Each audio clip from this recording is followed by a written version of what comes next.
true justice. Show mercy and compassion to one another. The Lord is righteous. He loves justice. Love tenderly those who are socially powerless. Uphold the cause of the oppressed. Maintain the right of the afflicted and destitute. Act justly, love mercy, and walk humbly. God's law is written on the heart of every human being. Treat people with protection and care. Welcome, everybody. You're listening to another edition of Cross-Examination on WSFI Catholic Radio, 88.5 FM, 750 AM WNDZ. I'm your host, Mark Curran. I'm joined here today by my nephew, Justin Curran, and also a guest for us is Claire Bettag, and Claire is a student at St. Mary's of Notre Dame. So Claire, welcome. Justin, welcome. Thank you for having me. Yes, thank you as well. Yes. So Justin, you're a recent graduate. You went to Syracuse University, and you're out a year now, year plus, right? Mm-hmm. And Claire, what year are you? Why don't you give us a little background into who Claire Bettag is? Yeah, of course. So I'm from St. Charles, Illinois, and I'm currently a junior at St. Mary's College studying business and marketing. Great. And where'd you go to high school? I went to Rosary High School in Aurora. Beautiful. Yeah. So you're a cradle Catholic, huh? Yes. Right. Yeah, that's beautiful. So is St. Mary's still is an all-girls school, right? Yes, it's an all-girls school. And Notre Dame has been co-ed for about 50 years or so, I think. Yes. St. Mary's, it was when Notre Dame was all boys and St. Mary's was all girls. It was kind of the girls on campus. Now Notre Dame has I don't think it's 50-50, but they have a lot more women than they did. So how do you like it? Can you tell the listeners out there what college life has been like for you? You know, it's been a really good experience up until this point. I ended up going to St. Mary's because I wanted to be in the Notre Dame marching band, and to me that whole experience has been so worth it. But freshman year, I had a good group of conservative women, and we kind of felt like we were the only ones on campus. And we would go to the student fairs trying to get involved with any sort of like conservative Catholic clubs. And the only ones that were like politically involved was the pro-life club on campus, which is Bells for Life. So we joined that, and we still felt like we didn't really there weren't very many conservative voices on campus or women that were willing to be outwardly spoken about their conservative Catholic values. So I decided that I wanted to start a Turning Point USA chapter, which stands for Limited Government, Free Markets, and Free Speech. And we tried getting this club approved on campus several times, and we were rejected. I think 3 times up until this point. And they rejected the club when they actually quoted Charlie Kirk when he stated that there are only 2 genders. They said that was good enough of a reason to reject the club. So we are now meeting on campus as an unofficially recognized club, and we have 70 girls now in the club. So That's a beautiful thing. How many women attend St. Mary's of Notre Dame? I believe there's 1,600 roughly. It's a good size. So Linda Pressey is also with us. She's our producer, and she's been following you because you've made national news with regards to what you're doing and everything else. And she was very impressed with it and really said, we have to get Claire Bettag on the show. Linda, what's the buzz out there as far as what Claire's doing? It's coming out at a time too where earlier this week the Vatican comes out and they basically anointed the unification of 2 genders in matrimony, right? So we have a good amount of conservative voices now that are young, I think, pushing back. We are told that we are supposed to love the sinner but not, accept the sin.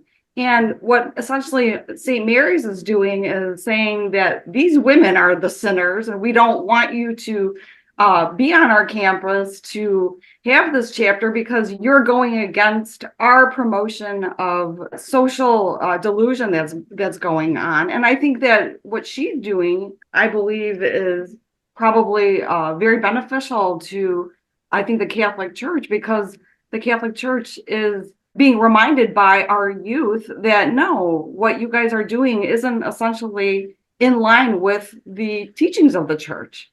Claire, there was a fellow that was a longtime mentor to myself, and he was a law school professor at the University of Notre Dame.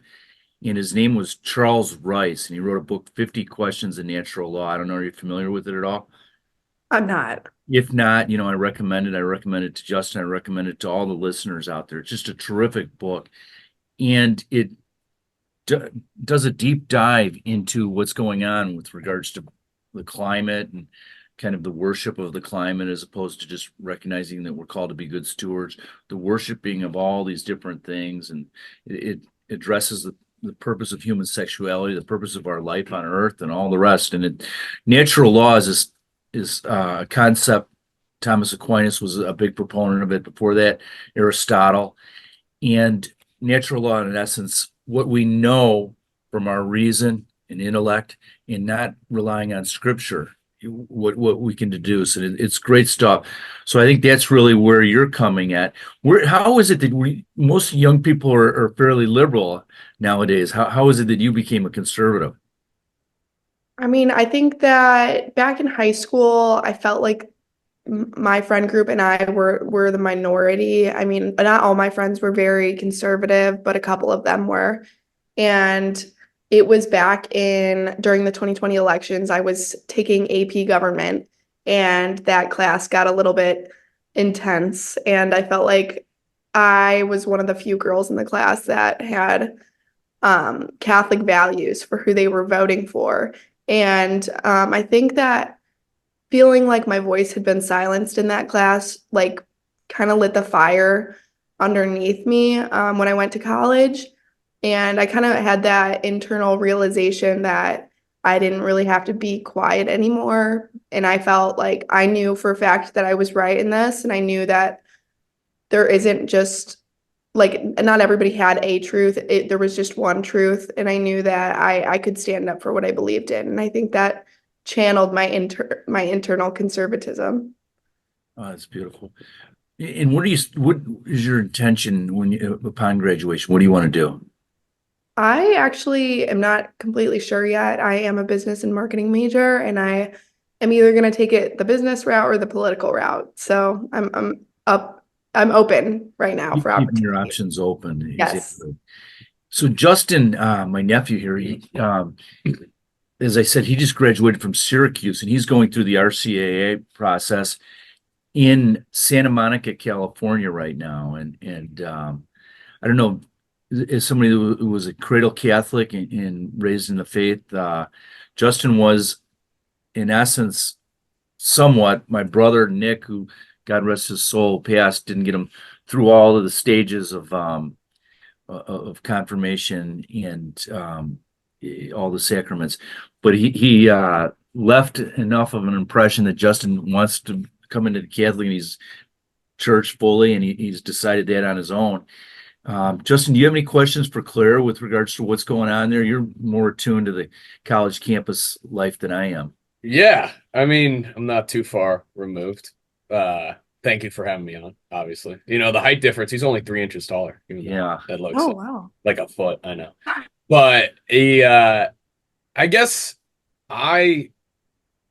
as a conservative myself, but not deep in it, never really, it feel like coming out to my friends. I definitely kept it pretty closeted and still do, especially in LA and in Syracuse, New York, bright blue, Glenview, Illinois, purple, but blue. I guess, like, what for you led you to become outward with your values?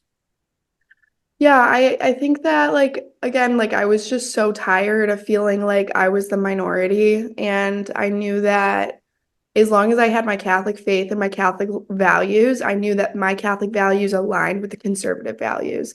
And I knew that at the end of the day, I don't really care about judgment anymore when it comes from my friends. The only judgment I care about is from God. And I just, I know it's easier said than done, but I genuinely just stopped caring. And I said, like, if I lose friends along the way, then they're not meant to be in my life, and that's okay. And I'd rather have friends who support me and whose values align with mine. Was it your parents that had that type of an impact on you in terms of just standing up for the faith? Yeah, Tell absolutely. us, what does your dad and mom do? If So my dad is vice president of a national mortgage company as well as a real estate attorney. And my mom works for him, but on the side they have a grassroots political underground political organization. So it was definitely that didn't start though until after COVID. So I think that this is like their passion for politics. I think it was after the 2020 election kind of like ignited the fire underneath all of us. And I saw it in them and I saw their passion and I saw that they stopped caring about what others thought of them. And I think that really motivated me for sure. very good. Justin? Yeah, I guess getting back to Turning Point, what drew you to that as an organization? I mean, before this, I had no clue who Charlie Kirk was. I still don't really. He's a radio host. And yeah, what drew you towards that organization? Yeah, so I think that back in high school, I started like when I started getting interested in politics, I started doing my own. I was always drawn to you see those conservative influencers going to college campuses and debating students. I always loved those and thought those were hilarious. And I specifically was drawn to Charlie Kirk because he was so witty and he could think on his feet so fast and he won every single debate that he was in. And so I started watching a bunch of his videos, and that's kind of how I found out about Turning Point USA. And then I saw that their mission was to get conservative voices on campus, and it allowed for students to really have a platform and be encouraged to speak their voices. And I thought that was an amazing thing. And yeah, I think that that was a perfect. And also they have a ton of resources and tools for us.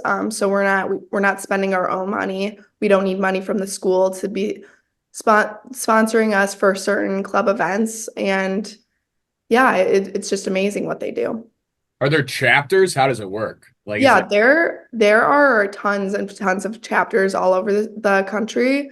I don't know the exact number, but if a chapter is not recognized by the school, they can still be an unrecognized chapter. So I know there's thousands and thousands So you're across. listening to WSFI Catholic Radio 88.5 FM, 750 AM WNDZ. I'm the host, Mark Curran. I'm joined by my nephew, Justin Curran, today, visiting from Santa Monica, California, and Claire Bettag, who's talking to us from St. Charles area. She's a student at St. Mary of Notre Dame, and Claire Bettag is also somebody that's been active on campus, has drawn national attention. She's been on conservative talk shows talking about her involvement in Turning Point USA, an organization created by Charlie Kirk a number of years ago to bring conservative thought to college campuses.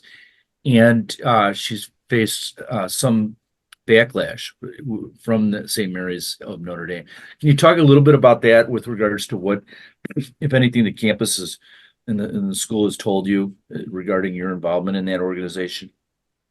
Yeah, so other than them rejecting our club several times, they did tell me that I could be an unrecognized club on campus. So I took that and decided to run with it. And we started having meetings on campus last year. I think we've had like 4 or 5 meetings up until this point. And administration has always been on my back, basically breathing down my neck, making sure that they do everything that they can to make sure that our club meetings are not happening. For example, we wanted to have our first meeting this year after we found out about the new non-discrimination policy that St. Mary's came out with that states that those who were born as female and those who live and identify as a woman can now enroll at the school. So we wanted to have a meeting regarding this new updated policy.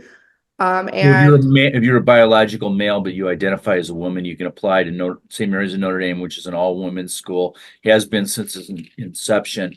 You can apply as a woman. correct. So we wanted to have this meeting and we were advertising it on our social media. And I specifically didn't put where the meeting was going to be because I knew that they would shut it down. So we kept it in our private group chat where the location would be. But about 24 hours before the meeting, I got an email from the Dean of Students, Gloria Jenkins, basically stating that she found out that we were having a turning point meeting on campus. And she was basically threatening us, saying that if we continued to have this meeting, I myself would be going through the conduct process. And I don't really know exactly what the conduct process is, but to me, that sounded like a threat. But of course, I didn't really care because, you can't really stop a group of students who want to meet and hang out. That didn't really make sense to me. So just to be safe, we canceled the meeting and I decided to have a hangout, like a big group hangout in my bedroom, which my bedroom is massive. I live in a quad, so that worked out great. We had about 35 girls show up, and it was amazing. I heard later on after the meeting that they had sent the campus security guards throughout all of campus during our meeting, checking every single classroom to find out where our meeting was. And they never found us, which was good. But it just goes to show how corrupt the school is and the measures they're willing to take to go after the girls in our club and because they don't agree with our policies. Yeah. So, Claire, I would tell you, my dad and Justin's grandfather died in 2004. And I think if he were to be brought back to this planet today, he would not recognize it. It's absolutely crazy what has happened. So when I was growing up and when your parents were growing up, I'm sure the concept of a boy wanting to be a girl, nobody ever heard of that. It was absolutely ludicrous. And now, we see castration, we see just horrible things happening in terms of the hormone drugs and everything else and destroying. And to think that evil is being promoted by a school that is Catholic in name, I think that, I could just see smoke coming out of my dad's ears right now. He insisted that we all go to a Catholic college, and that was the only way he was going to contribute to our education, and was very much a believer in everything that the church taught or teaches. Linda mentioned earlier that our Holy Father is I don't know what he's trying to say. He hasn't changed any doctrine, so we don't need to worry about that. But his comments are just so confusing, and there's no longer a right and wrong. There's no longer truth. I mean, truth, as Pontius Pilate said to Christ, what is truth? So I just your comments is for both you and Justin, what I think the listeners would be particularly interested in. Justin, you're 23, where you're 20 or 19? 21. 21. Okay, great. So what happened? Where are these kids getting this nonsense? How did it seep into your generation? I think that the main thing is the media. You only see liberal media nowadays, and they're telling everybody that it's okay to embrace who you really are and cut certain body parts off and take hormones that you don't need. And it's essentially an indoctrination, I believe, and it's coming from social media sources that kids are now using. And I think TikTok is probably the biggest one out there. I mean, people are scrolling through TikTok, seeing that it's okay to change who they are. And I think it's really, hypocritical because the left says that they want to encourage people to embrace who they really are and what their true identity is. But it's interesting because if somebody is born a woman and they think they're a man, they want them to become a man, but that's not really who they are. It's obviously some sort of internal battle that they're having, and that they want to change who they really are to be more comfortable. It just doesn't make sense. Yeah, it's basically a fallacy because they're telling everybody else to accept them for who they are, but they won't accept themselves for who they were born as. Right. Yeah, absolutely. I mean, if you're born a biological male, you'll never be able to give birth. That's just the truth. And if you're born a biological female, you'll never be able to provide the sperm to create life. I mean, it's just, these are truths. And going back to natural law, we were all created in God's likeness and image. Man and women are equal in dignity, but different in gifts. There's a plan for which God created us, in our anatomy figures into that plan, and that's why from the union of man and women, a child is born into the world, and although they're equal in dignity, they're different in gifts, and the complementary gifts are what allow the child to be fully nurtured and developed so that the child's ready to go out into the world and face the world because of the different gifts that both a mother and a father bring to that child. Unbelievable that I just, the church has been infiltrated, the schools have been infiltrated. Catholic schools in many instances are worse than the public schools. My kids have gone to all Catholic schools, and it just breaks my heart. Justin, how about your thoughts on what's going on? You went to Syracuse University, which is a public school. I mean, tell us what it was like, and if you have any questions with Claire. Yeah, public school. I mean, I don't even know if there was a Young Republicans Club or Turning Point or anything. Super liberal. Yeah, when it comes to the whole trans issue, I mean, it's tough because it's obviously just uptaken. Yeah, huge. I remember I saw a thing. It was like 1 in 20 people identified as LGBTQ in like 2010, and now it's 1 in 5. And I think the only problem I have with it is with kids with hormone blockers and everything. Other than that, I think if you're 18, it is a free country. You can do what you want. And I don't know how it plays in differently with Catholic schools and everything, and how it's different than Catholic values, which is, yeah, I mean, what's the concept? You know, you look at the repercussions of allowing this, though, in terms of biological males competing in female sports. Yeah. What we haven't begun to see is, I can assure you, having been a longtime prosecutor, I prosecuted men that are so incredibly evil that if they thought all they needed to do was to pretend that they're a woman, to be able to use the woman's restroom and to just hide out there to rape women, they're going to do it. I mean, this is just, the consequences are so far reaching. There's also the notion too that once you do it, you've done it for life. You are a permanent patient of Big Pharma. You have to take these shots for life. You are a permanent patient. And so, you know, you see the rise in these medical costs. Well, are we really addressing the root of the problem, which could be mentally rooted? You know, I mean, or are we just creating that panacea by allowing a surgery to occur and for them to mock their gender? Yeah, absolutely. So now this, you just mentioned Jenkins is the name of the president at St. Mary's Notre Dame. That's the dean of students. President Katie Conboy is her name. So is the dean of students, is she a nun or no? No. She's a lay person, because Father Jenkins was the longtime president of Notre Dame University. Was she any relation to him? Do we know? No relation. No relation. Okay. Justin is going through the RCIA process, and the Catholic Church seems to be on the wrong side of a lot of this stuff. Claire, what would you say to Justin as far as having been a cradle Catholic, raised in the faith? You know, what does the faith mean to you? Yeah, I think that, I mean, I was just talking about this earlier with somebody else, but I think a lot of people are leaving the Catholic Church right now because of a lot of the controversial policies that are being brought up. And I don't think it's fair to say that one person can reflect the beliefs of the entire Catholic Church. I think that your faith needs to be between you and Christ. I don't think that what some random guy at church did to somebody else can really, deter your decision as to why you should or shouldn't be a Catholic.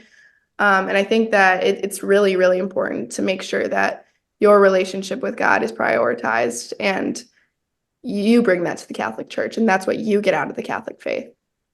So have you been exposed to other religions, Claire? You went to Catholic schools. Have you seen them? Have you ever wondered, am I in the right, church? Am I in the right, building? I've never really questioned my faith or have decided that this isn't for me. I don't think I've ever questioned it. What do you like or love about being Catholic? I like, just like my conservatism. I love that I'm free to be, who I am, and I can voice my opinions with other people who have the same values as me. And I think that it's a beautiful thing that the majority of the people in the Catholic Church do have the same values. And I think that that's very important to have. So you said your Turning Point group, you've got about 40 plus women at St. Mary's in Notre Dame that are involved in this, that are conservative, that think along the same lines as you. I assume most of them are just, walking the middle line and not really on one side or the other. Are you getting pushback though from students on the other side? I think that any pushback that I've gotten has been I've been hearing it through other people, not directly from those students. It's more so straight from administration. Again, because I do think we are the majority on campus. I think a lot of the girls don't feel like they can speak up for themselves. But yeah, for the most part, it's been administration. Do you have administration that's empathetic to your cause and that supports what you're doing?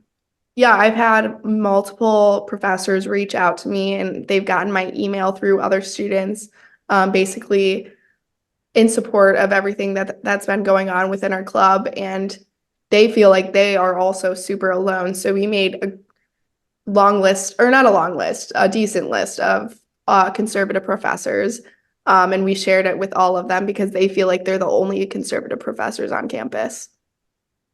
Great, Justin. I would say that's really the main thing that I find is growing up in a liberal town, going to a liberal school, living in a liberal city now, is that you almost, once you get to know someone, you kind of, cut the BS and then you kind of say how you really feel.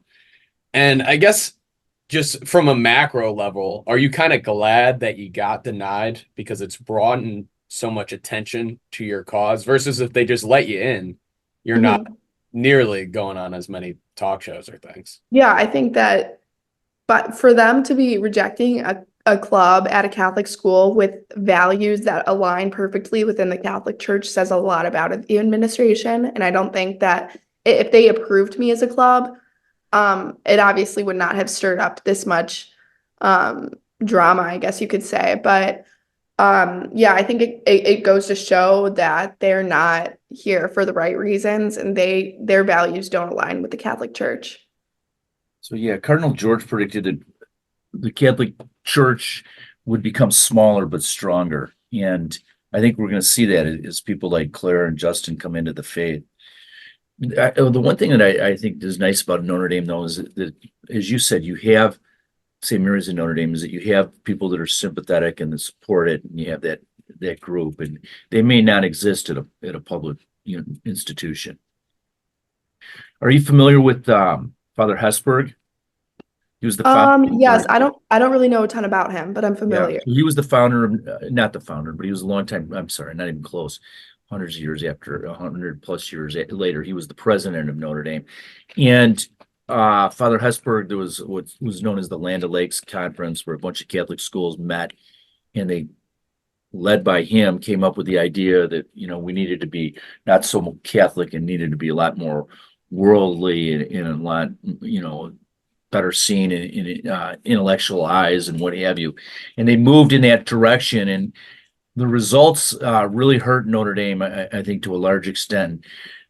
but they always had people like Charles Rice, who I said 50 Questions of Natural Law, a guy that was not aligned with Hesburgh, was not worrying about so much about what the world thought of him or thought of his university, much more concerned what the Lord thought about him, and also whether or not he was being obedient to the Lord in terms of what he taught young people.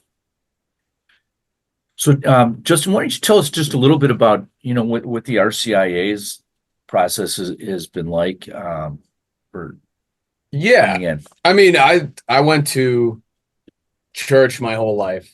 I went to a year of Catholic high school. I loved it.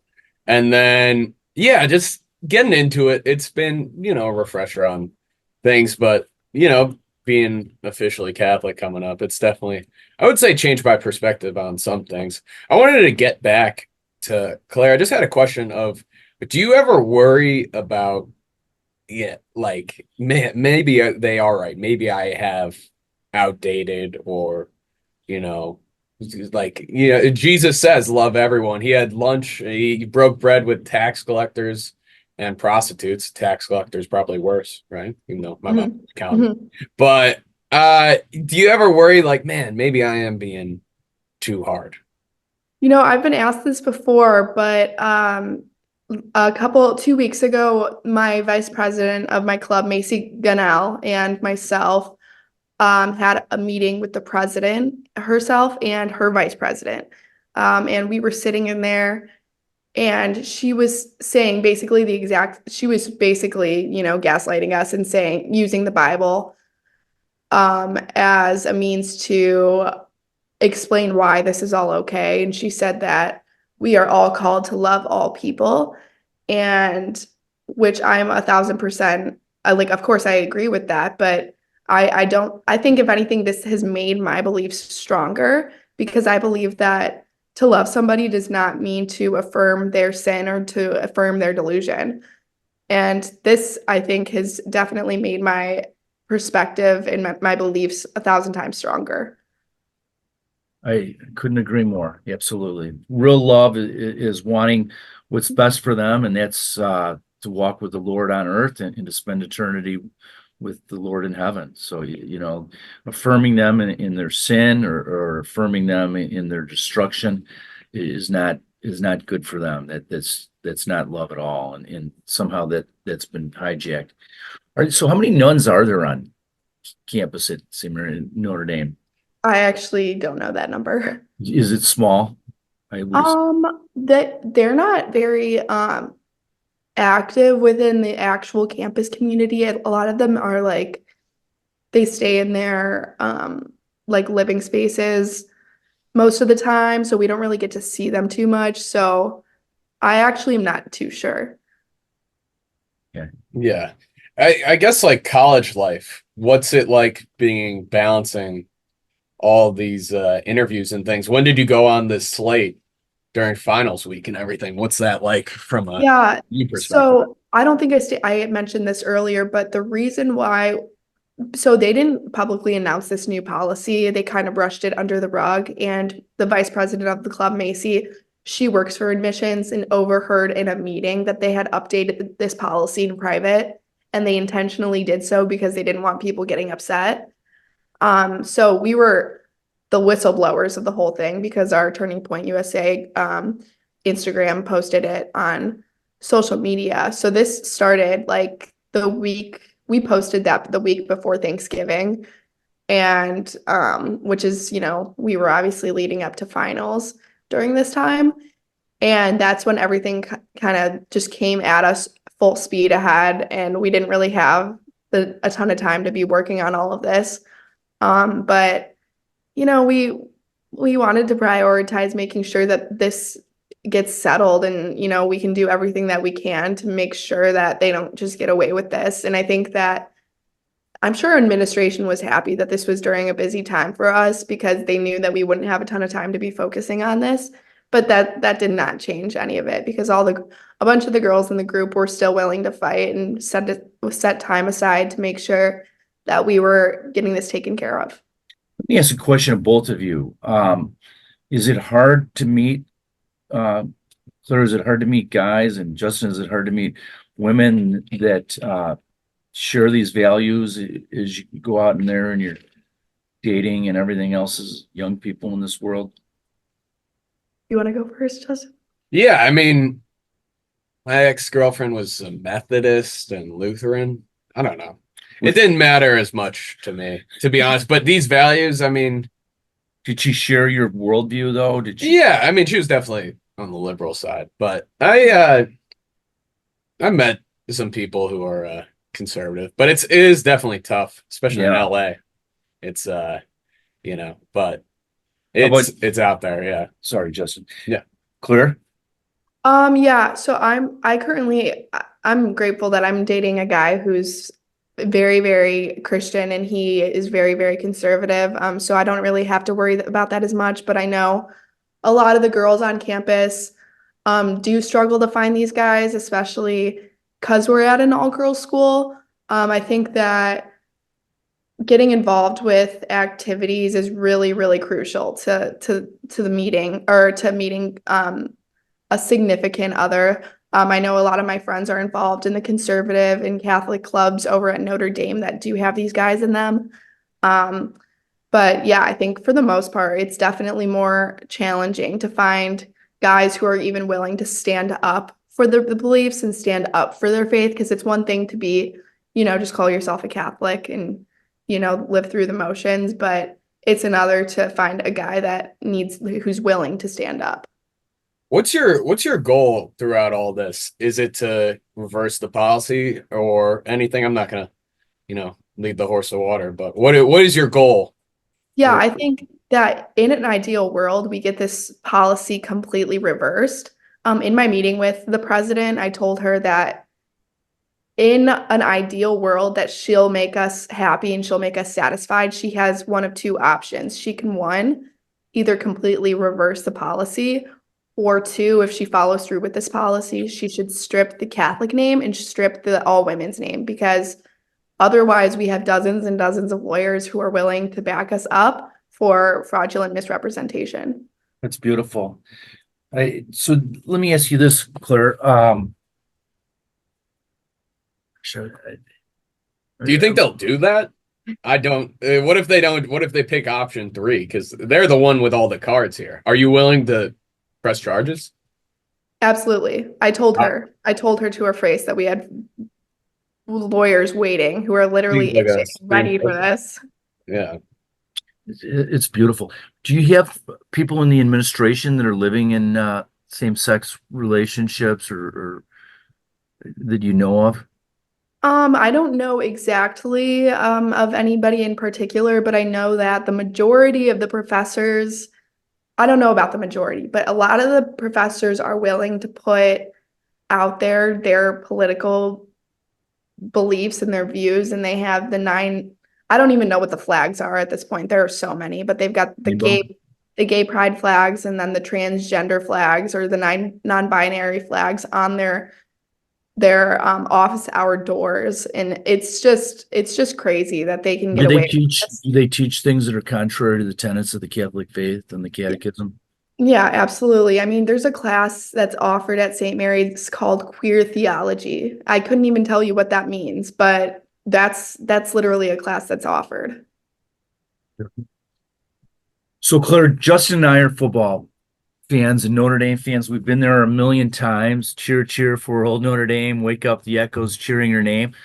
I think that's so cool that a young lady wanted to be in the Notre Dame marching band. And can you tell us what that's like coming out of the tunnel right before the football team as the victory march kicks off? And is it met your expectations? Yeah, I mean, I think 1,000% it has. And that's why, I mean, I think without the Notre Dame marching band, I would have transferred. I've met so many amazing people in the band, and that's my main friend group. And yeah, in terms of on game day, it's definitely a surreal experience, especially coming out of the tunnel. It's the best part of the entire game. But yeah, you feel like you're a celebrity for a day. People go crazy. It's so cool. It's so much Were your fun. parents big Notre Dame football fans? Yeah, they are. And so you had been there before for a game before being a student? Yes, I have. And that victory march stayed in your head and rang in your ears for that Yeah, night, yeah, nights after.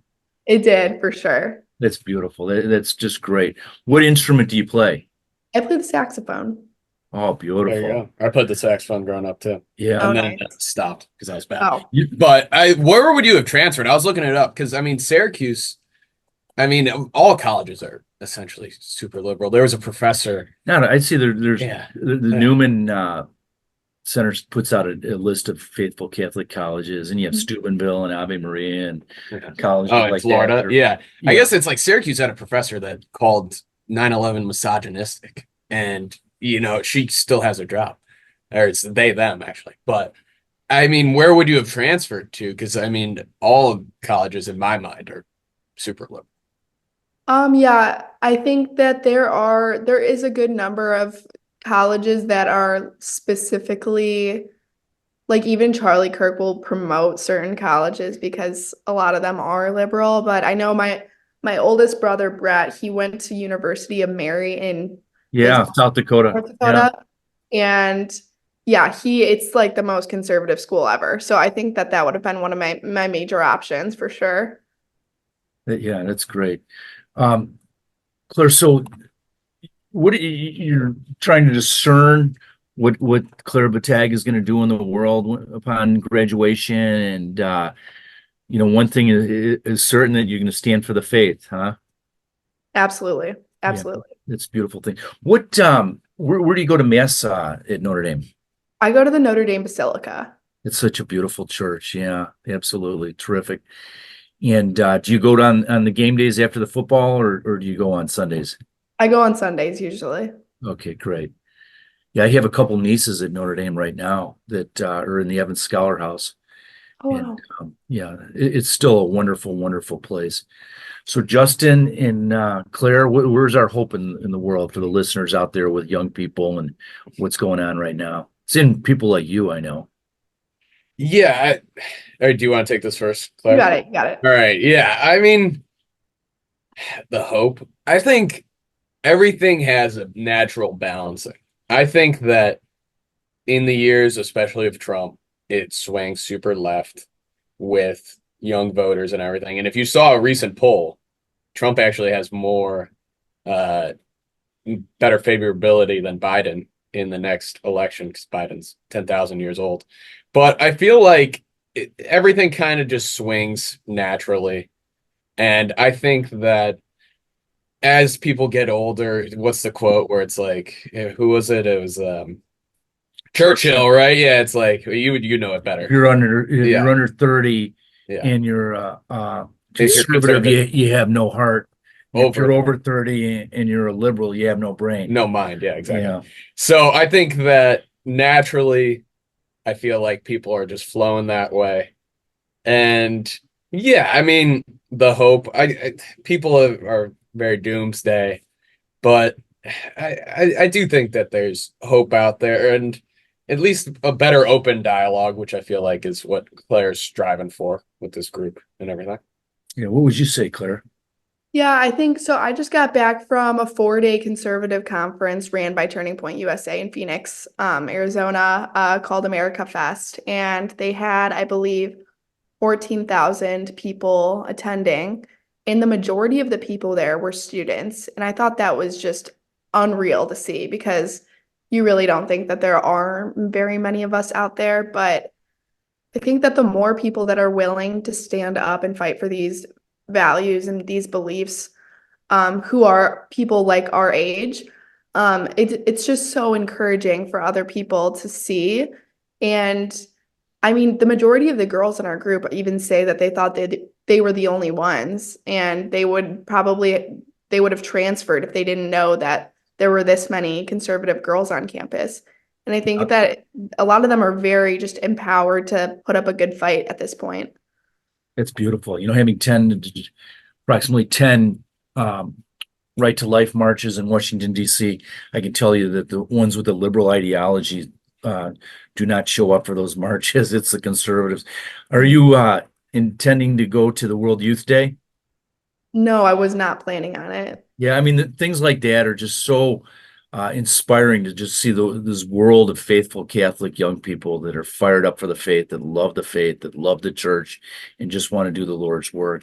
So you've been listening to WSFI Catholic Radio 88.5 FM, 750 AM WNDZ. I'm your host, Mark Curran. I'm here today with my nephew, Justin Curran, visiting from Santa Monica, California, and Claire Bettag, and she's a junior student at St. Mary's of Notre Dame in South Bend, Indiana, and she's done great work, and as has Justin, and we're just so blessed to have you all today. Any last words from either of you? No, I would say just obviously thank you for having me, and I would say I have a more positive view for the future, I would say, than most. I feel like a lot of adults, conservatives I talk to, it's the sky's falling a little bit. And, that's not a shot. It's just, I think it's not, I think there's hope out there. I think there's a lot of balance that's going to happen out. And yeah, I mean, there are a lot of values that need ironing out. I mean, transgenderism is a fairly new concept, you know, and I mean, we're working through it as a society. And I mean, I do have love for those people, and I do hope that they, they find whatever they're looking for. And I hope that I hope that people don't discriminate against them just because they do. It is probably a mental illness. Well, It seems like the discrimination goes the other way, though. It's not. Yeah, exactly. But I do appreciate Claire's perspective, and people like her speak out, because I don't do a good job speaking out. I definitely bite my tongue to make sure people don't hate me. Is it? Yeah, I guess final thoughts. It kind of circles back. Is it tough? Like you already kind of answered, but I'm just worried that if I say how I really feel, I'm going to be a bigot when that's not my goal at all. So I'll just throw it over. In the beginning, it was definitely super, super intimidating. But the more I did it, the more I realized that I just don't care, because I know that there's only one truth and my truth is right. There isn't my truth, it's God's truth. So, but I do think that there is a ton of hope in our future. And I just wanted to say, like, if you're a parent out there listening to this right now, your support to your students is so crucial to the success of your students. Because I know that if I didn't have my parents who were behind me, backing me, and saying, Claire, like, you're doing the right thing, you can stand up. If you get kicked out of the school, like, who cares? If they didn't do that for me, I don't know if I would be willing to stand up and fight the good fight. So your support and encouragement to your students is so crucial. Hi everyone, it's just a couple hours after the interview, and I just received word from the president of the college, and she sent out a letter basically stating that the policy has been reversed. She said, taking all of these factors into consideration, the board has decided that we will return to our previous admission policy. Not only is this a significant win for our Turning Point USA club on campus and the conservative women on campus, but it is a significant win for the Catholic Church and everybody who celebrate Catholic values across the country. Beautiful. Let's finish with prayer. We'll call upon the intercession of Our Lady, the Blessed Mother, and we pray on behalf of Claire, Bettag, Justin Curran, all the young people out there in the future of our church and the country. In the name of the Father, and Son, and the Holy Spirit, amen. Hail Mary, full of grace, the Lord is with thee. Blessed art thou among women, and blessed is the fruit of thy womb, Jesus. Holy Mary, Mother of God, pray for us sinners now and at the hour of our death. Amen. Father, Son, and Holy Spirit, amen. Thank you both. Thank you so much. Thank you. Awesome. Thank you. Thanks, Claire, too. Yeah. And Linda.